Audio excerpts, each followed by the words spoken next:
क्या आप अक्सर थकान, कमजोरी या चक्कर महसूस करते हैं? क्या जल्दी थक जाते हैं या चलने फिरने में दिक्कत होती है? क्या आपके बाल झड़ते हैं या आपके नाखून टूटते हैं? तो हो सकता है आपकी बॉडी में आयरन, विटामिन B12 या फोलिक एसिड की कमी हो। आज हम बात करेंगे डेक्सोरेंज के बारे में, एक ऐसी दवा जो भारत में एनीमिया तथा कमजोरी के लिए सबसे ज्यादा इस्तेमाल होती है। हेलो नमस्कार, मैं आशीष आपको स्वागत करता हूं आपके अपने यूट्यूब चैनल हेल्थ फ्लक्स में।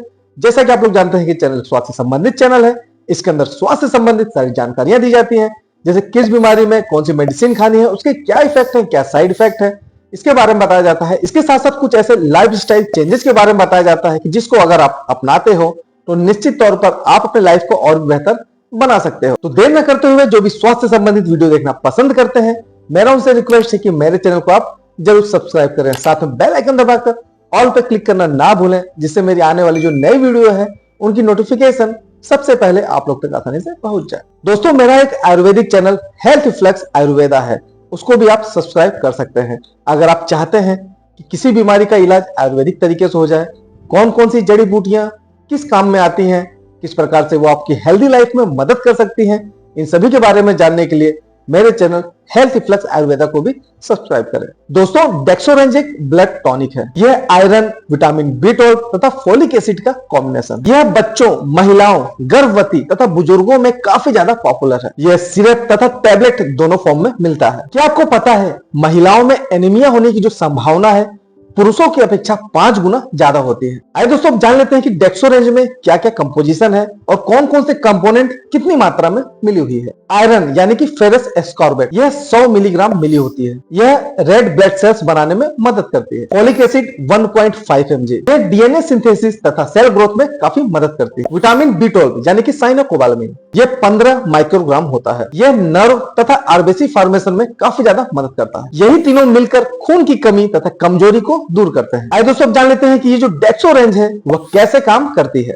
आयरन हीमोग्लोबिन बनाता है, जिससे ऑक्सीजन पूरे बॉडी में सर्कुलेट होता है। फोलिक एसिड नए ब्लड सेल्स बनाने में मदद करता है। विटामिन B12 यह आरबीसी को मैच्योर करता है तथा नर्व्स की देखभाल करता है। क्या आपने कभी देखा है कि खून की कमी से थकान, चक्कर अक्सर बढ़ जाते हैं? यही इन न्यूट्रिएंट्स की कमी का संकेत है। आइए दोस्तों, जान लेते हैं कि ये जो डेक्सोरेंज है वो किन स्थितियों में दिया जाता है। आयरन डिफिशियंसी एनीमिया, जिसमें थकान तथा कमजोरी होती है। प्रेगनेंसी में आयरन तथा फोलिक एसिड की कमी को पूरा करने। पोस्ट सर्जरी रिकवरी, ये खून की कमी को पूरा करता है। महिलाओं में मासिक धर्म के दौरान काफी ज्यादा रक्त स्राव होता है, उसके बाद डेक्सोरेंज का इस्तेमाल करके खून की कमी को पूरा किया जाता है। ग्रोथ इन चिल्ड्रन, बढ़ते हुए बच्चों में हीमोग्लोबिन बढ़ाने के लिए इसका इस्तेमाल किया जाता है। क्रोनिक डिजीज में, जैसे किडनी डिजीज में, या अगर लंबे समय तक कोई बीमारी है तो ऐसे कंडीशन में डेक्सोरेंज का इस्तेमाल किया जाता है। अब दोस्तों, आप लोगों ने डेक्सोरेंज के बारे में तो जान लिया, ये क्या काम करती है, कैसे काम करती है, लेकिन इसकी मात्रा कितनी लेनी है, आइए इसके बारे में भी जान लेते हैं। वयस्कों में 1 से 2 गोली रोजाना खाना खाने के बाद, और जो इसकी सिरप आती है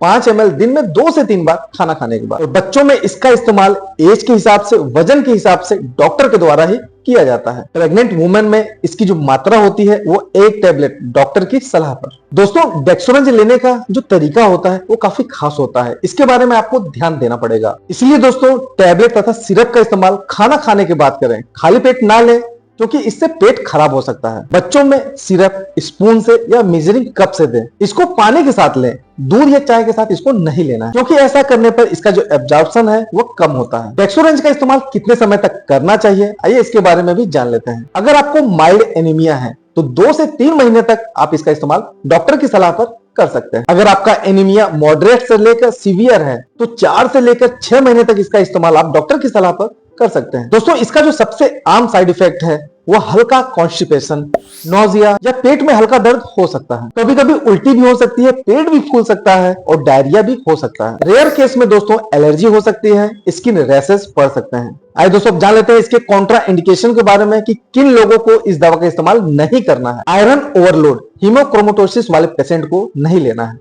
अगर किसी को फेरस सॉल्ट से एलर्जी है या विटामिन B12 या फोलिक एसिड से एलर्जी है तो ऐसे लोगों को डेक्सोरेंज नहीं लेना है। सीवियर लीवर डिजीज वाले पेशेंट को इसका इस्तेमाल करने से पहले डॉक्टर की सलाह जरूर लेना। अगर इसका इस्तेमाल कुछ एंटीबायोटिक्स के साथ, जैसे टेट्रासाइक्लिन, सिप्रोफ्लॉक्सासिन के साथ करते हैं तो आयरन का एब्जॉर्प्शन कम हो सकता है। एंटासिड के साथ अगर आप डेक्सोरेंज का इस्तेमाल करते हैं तो इसका एब्जॉर्प्शन कम हो सकता है। लास्ट में दोस्तों अब बढ़ चलते हैं अगले सेगमेंट की तरफ, जिसके अंदर हम आम लोगों के सवालों के जवाब देते हैं। क्या डेक्सोरेंज को रोज लेना सेफ है? हाँ, ये सेफ है, लेकिन डॉक्टर की गाइडलाइंस के अनुसार। क्या ये वजन बढ़ाता है? नहीं, ये वजन नहीं बढ़ाता, सिर्फ एनर्जी और हीमोग्लोबिन को बढ़ाता है। क्या गर्भावस्था में डेक्सोरेंज लेना सेफ है? हाँ, ये रिकमेंडेड है आयरन और फोलिक एसिड के लिए। दोस्तों, डेक्सोरेंज एनीमिया तथा कमजोरी को दूर करने वाली दवा है, लेकिन सही डोज, सही समय और डॉक्टर की गाइडलाइंस जरूरी है। सेल्फ मेडिकेशन बिना एडवाइस के नुकसान कर सकती है। अगर दोस्तों आप लोगों को ये वीडियो पसंद आया हो तो इसे लाइक करें और ज्यादा से ज्यादा शेयर करें, जिससे आपके जानने वाले भी डेक्सोरेंज के बारे में समझ सकें। डेक्सोरेंज के बारे में अगर आपका कोई सवाल है तो आप कमेंट बॉक्स में कमेंट करें। इसी प्रकार की स्वास्थ्य संबंधित वीडियो देखने के लिए मेरे चैनल हेल्थ फ्लक्स को सब्सक्राइब करना ना भूलें। मिलते हैं किसी और अन्य टॉपिक पर, किसी और अन्य विषय में। तब तक के लिए रहो हेल्दी, जियो हेल्दी। जय हिंद।